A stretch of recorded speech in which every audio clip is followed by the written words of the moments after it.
ممتاز شکیل لاہور سے پوچھتے ہیں، ہماری دکان پر پرفیومز اور دیگر کاسمیٹکس کی کاپی فروخت ہوتی ہے، لیکن کیا ایسا مال بیچنے سے حاصل ہونے والی کمائی حلال ہوگی یا حرام؟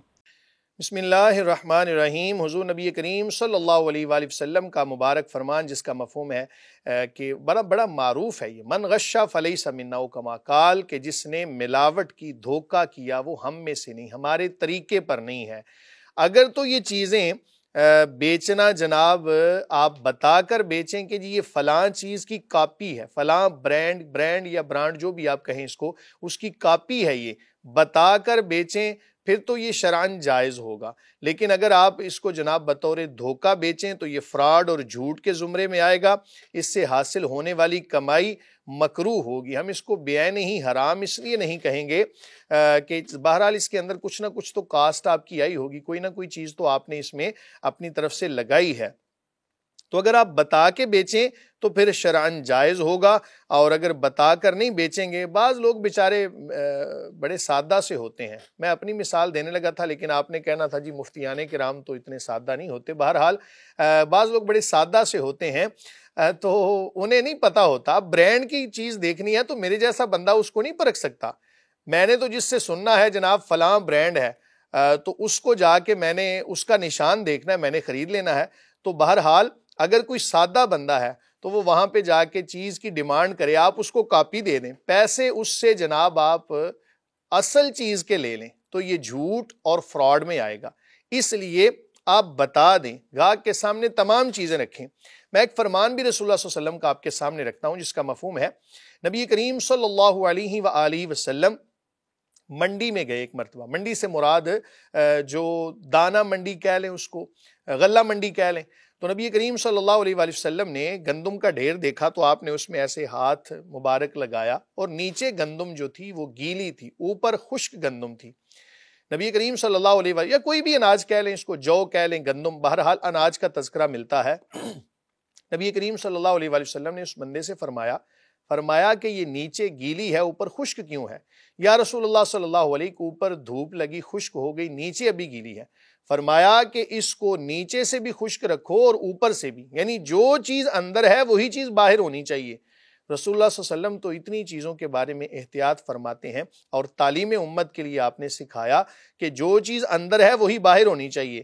یہ نہیں کہ جناب اوپر لیبل آپ بہت اچھا لگا دیں اور اندر چیز 2 نمبر ہو۔ بتا کے بیچیں گے شرعاً جائز ہوگا، اور اگر آپ کسی کو دھوکہ دینے کے لیے ایسی چیزیں بیچیں گے تو پھر جائز نہیں ہوگا۔ اور یاد رکھیں کہ یہ ایسے معاملات کرنا، کسی کی جناب تصویر لے کر، کسی برانڈ کی تصویر لے کر اور اوپر لگا دینا، یہ دھوکے میں آئے گا۔ بہرحال اس سے اجتناب ضروری ہے۔ باہر سے برانڈز آتے ہیں اور ایکسپائری ڈیٹ اس کی مٹا کر پرفیومز اور کاسمیٹکس مال فروخت ہوتا ہے، تو وہ بھی جائز ہے؟ بتا دیں بس ان کو کہ جی ایکسپائر تھی اور ہم نے اس کی، بلکہ تاریخ تبدیل کرنے کی کیا ضرورت ہے؟ ایکسپائر ہے تو اس کو ایکسپائر کا ہے کہ بیچیں۔ یہ اگر پرفیوم ایکسپائر بھی ہو جائے تو اس کا تعلق کوئی کھانے کے ساتھ تو نہیں ہے، تو اگر بتا دیں گے تو اس کے اندر بہرحال حلال ہوگی یہ چیزیں، اور اگر آپ فراڈ کر کے بیچیں گے تو کمائی مکروہ ہوگی، مکروہ تحریمی ہوگی۔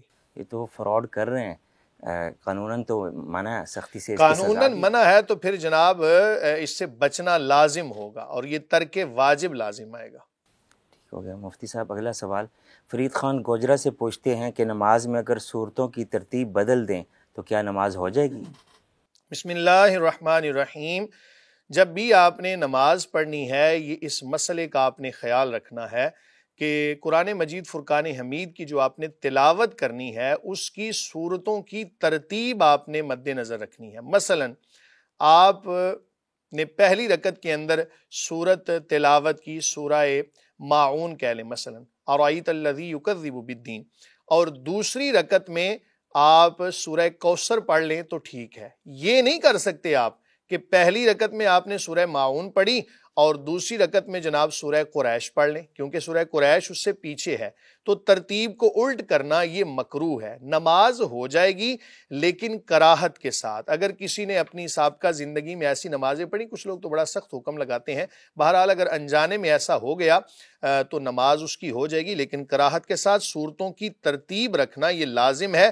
اگر اس کو چھوڑ دیا تو کراہت کے ساتھ نماز ادا ہو جائے گی۔ مثال کے طور پہ اگر کوئی بندہ نماز پڑھ رہا تھا، اس نے پہلی رکعت کے اندر مثلا سورہ ناس پڑھ دی، اب دوسری رکعت میں کیا کرے؟ تو دوسری میں بھی سورہ ناس ہی پڑھ دیں۔ اب یہ نہیں کہ دوسری کے اندر جناب ترتیب کو وہ بدل دے، ایسا کرنا جائز نہیں ہے۔ کچھ لوگ جناب ہر رکعت کے اندر سورہ اخلاص ہی پڑھے جاتے ہیں، تو اس کے حوالے سے میں آپ کو یہ بتا دوں کہ سورہ اخلاص ہر رکعت کے اندر نہیں پڑھنی چاہیے۔ ایک قول بھی ملتا ہے، نبی کریم صلی اللہ علیہ وآلہ وسلم کے ایک صحابی تھے، ہر رکعت کے اندر پہلے دوسری قرات کرتے اور پھر سورہ اخلاص پڑھتے۔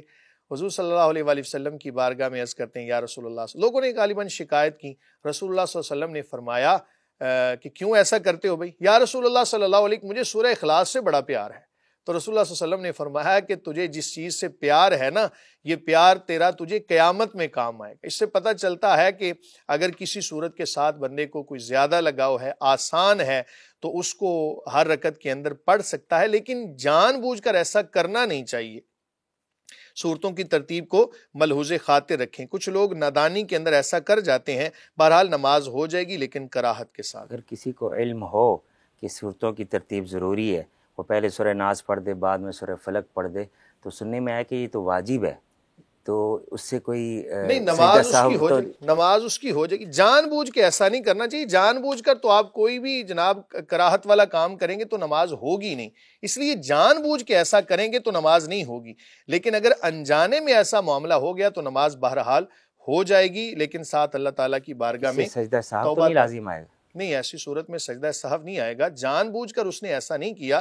یہ صورتوں کی ترتیب رکھنا بہرحال اس کے لیے ضروری تھا، اگر انجانے میں ایسا ہو گیا نمازیں ہو جائیں گی۔ پہلی رکعت میں سورہ ناس اور دوسری میں اگر وہ دوبارہ قرآن پاک شروع کر دے سورہ بقرہ تو جائز ہوگا؟ کچھ حفاظ ایسا کرتے ہیں، ایسا کرنا نہیں چاہیے۔ میں نے ابھی عرض کیا کہ صورتوں کی ترتیب کو ملحوظ خاطر رکھے۔ بعض لوگوں نے بڑا سخت حکم لگایا ہے، بہرحال اگر آپ کے پاس دلائل ہیں تو دلائل کی روشنی میں آپ اختلاف کر سکتے ہیں۔ میرے پاس جو مطالعہ کی روشنی کے اندر جو تھا میں نے آپ کے گوش گزار کر دیا۔ مفتی صاحب، اگلا سوال، ایک بہن سرگودا سے پوچھتی ہیں کہ فجر کے وقت بعض اوقات تھکن کی وجہ سے الارم لگانے کے باوجود آنکھ نہیں کھلتی، جس کے بعد میں نماز قضا تو پڑھ لیتی ہوں لیکن دل بے چین رہتا ہے۔ میری نیت تو نہیں تھی کہ نماز چھوڑوں، لیکن کیا میں پھر بھی گناہ گار ہوں گی؟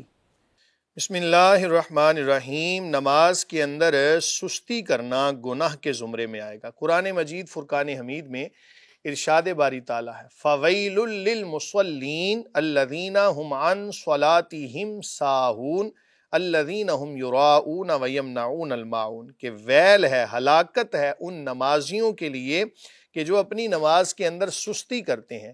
یہ نماز کے اندر سستی کا نتیجہ ہے۔ بہرحال اگر آپ نے الارم لگایا تھا اور آنکھ نہیں کھلی تو جس وقت میں آپ کی آنکھ کھلی اسی وقت میں نماز کو قضا کر لیں، لیکن یاد رکھیں کہ ایسی صورتحال کے اندر گناہ بھی ہوگا، توبہ کرنا بھی لازم ہوگا، اور آئندہ کے لیے ان تمام تر معاملات سے اجتناب کرنا ضروری ہوگا۔ اور یہ یاد رکھیں کہ نماز کو قضا کر کے پڑھنا یہ گناہ کے زمرے میں آتا ہے۔ کچھ لوگ یہ سمجھتے ہیں کہ شاید ہم نے قضا کر لی، بس معاملہ ٹھیک ہو گیا۔ اللہ تعالیٰ نے ہم سے ادا کا تقاضا کیا ہے جناب، اور ہم اگر قضا کرتے ہیں تو قضا